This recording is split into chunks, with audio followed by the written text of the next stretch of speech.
Hey everyone, in today's video we're gonna take a look at on the process of how to log out Amazon account.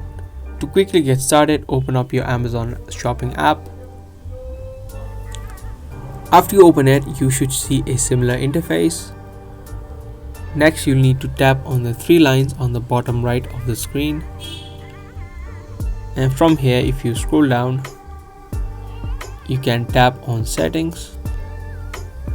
Again, if you scroll down, you'll find an option for sign out.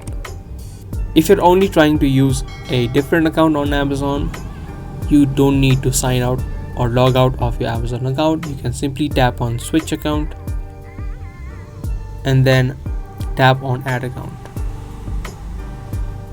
From here, you can add in your email address, your phone number, and then add in the password, or if you don't have a different Amazon account, you can also create it.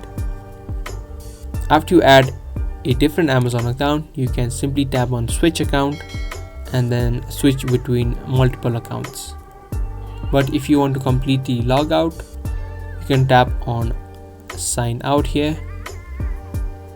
Again, tap on sign out.